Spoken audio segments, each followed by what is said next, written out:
अक्षय तृतीया पर क्या करें और क्या न करें। शास्त्रों में अक्षय तृतीया को स्वयं सिद्ध मुहूर्त माना गया है। अक्षय तृतीया के दिन मांगलिक कार्य जैसे विवाह, गृह प्रवेश, व्यापार एवं उद्योग का आरंभ करना अति शुभ फलदायक होता है। आइए जानते हैं अक्षय तृतीया के दिन क्या करें और क्या न करें। अक्षय तृतीया पर नया वाहन लेना या गृह प्रवेश करना, आभूषण खरीदना इत्यादि जैसे कार्यों के लिए लोग इस तिथि का विशेष उपयोग करते हैं। मान्यता है कि यह दिन सभी का जीवन में अच्छे भाग्य और सफलता को लाता है। इसलिए लोग जमीन जायदाद संबंधी कार्य, शेयर मार्केट में निवेश, रियल एस्टेट के सौदे या कोई नया बिजनेस शुरू करने जैसे काम भी लोग इसी दिन करने की चाह रखते हैं। अक्षय तृतीया के विषय में मान्यता है कि इस दिन जो भी काम किया जाता है उसमें बरकत होती है, यानी इस दिन जो भी अच्छा काम करेंगे उसका फल कभी समाप्त नहीं होगा।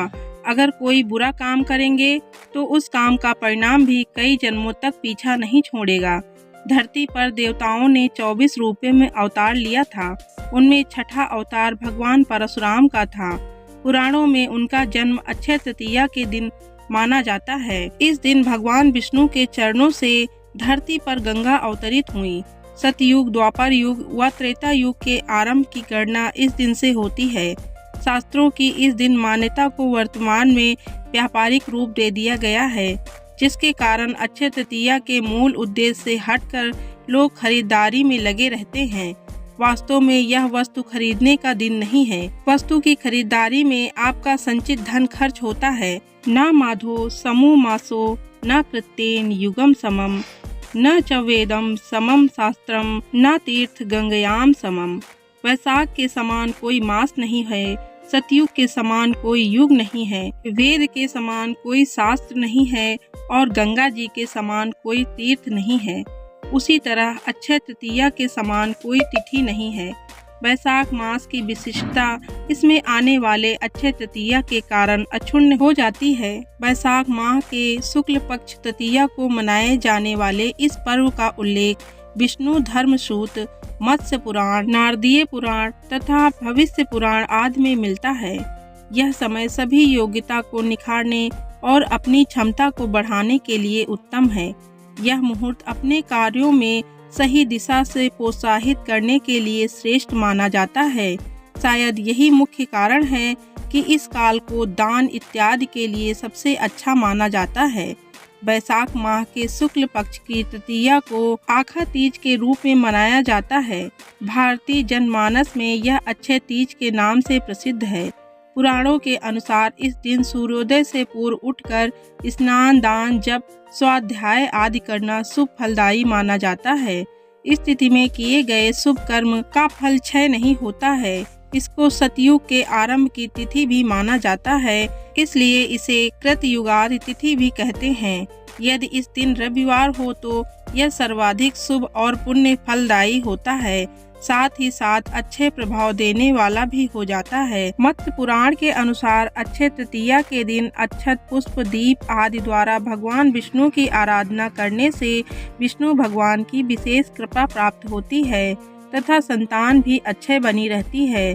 दीन दुखियों की सेवा करना, वस्त्रादि का दान करना और शुभ कर्म की ओर अग्रसर रहते हुए मन, वचन व अपने कर्म से अपने मनुष्य धर्म का पालन करना ही अक्षय तृतीया पर्व की सार्थकता है। कलयुग के नकारात्मक प्रभाव से बचने के लिए इस दिन भगवान विष्णु की उपासना करके दान अवश्य करना चाहिए।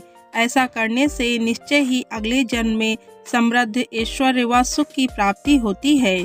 भविष्य पुराण के एक प्रसंग के अनुसार साकल नगर में रहने वाले एक वणिक नामक धर्मात्मा अक्षय तृतीया के दिन पूर्ण श्रद्धा भाव से स्नान, दान व ध्यान कर्म किया करते थे, जबकि उनकी पत्नी उनको मना करती रहती थी।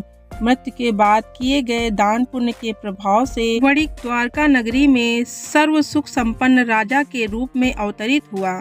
इस दिन पवित्र नदियों में स्नान कर सामर्थ्य अनुसार जल, अनाज, गन्ना, दही, सत्तू, फल, सुराही, हाथ से बने पंखे, वस्त्र आदि का दान करना विशेष फलदायक होता है। दान को वैज्ञानिक तर्कों में ऊर्जा के रूपांतरण से जोड़कर देखा जा सकता है। दुर्भाग्य को सौभाग्य में परिवर्तित करने के लिए यह दिवस सर्वश्रेष्ठ है।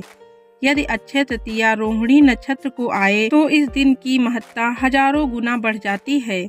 ऐसी मान्यता है, किसानों में यह लोक विश्वास है कि इस तिथि को चंद्रमा के अस्त होते समय रोहिणी आगे होती हैं तो फसल के लिए अच्छा होगा और यदि पीछे होगी तो उपज अच्छी नहीं होगी। इस दिन प्राप्त आशीर्वाद बेहद तीव्र फलदायक माने जाते हैं। भविष्य पुराण के अनुसार इस तिथि की गणना युगादि तिथियों से होती है। सतयुग, त्रेता और कलयुग का आरंभ इसी तिथि को हुआ और इसी तिथि को द्वापर युग समाप्त हुआ था। रेणुका के पुत्र परशुराम और ब्रह्मा के पुत्र अक्षय कुमार का प्राकट्य इसी दिन हुआ था। इस दिन श्वेत पुष्पों से पूजन कल्याणकारी माना जाता है। धन और भौतिक वस्तुओं की प्राप्ति तथा भौतिक उन्नति के लिए इस दिन का विशेष महत्व है। धन प्राप्ति के मंत्र, अनुष्ठान व उपासना बेहद प्रभावी होते हैं। स्वर्ण, रजत, आभूषण, वस्त्र, वाहन और संपत्ति के क्रय के लिए मान्यताओं ने इस दिन को विशेष बताया और बनाया है। बिना पंचांग देखे इस दिन को श्रेष्ठ मुहूर्तों में शुमार किया जाता है। दान करने से जाने अनजाने में हुए पापों का बोझ हल्का होता है और पुण्य की पूंजी बढ़ती है। अक्षय तृतीया के विषय में कहा जाता है कि इस दिन किया गया दान खर्च नहीं होता, यानी आप जितना दान करते हैं उससे कई गुना आपके अलौकिक कोष में जमा हो जाता है। मृत्यु के बाद जब अन्य लोक में जाना पड़ता है तब उस धन से दिया गया दान विभिन्न रूपों में प्राप्त होता है।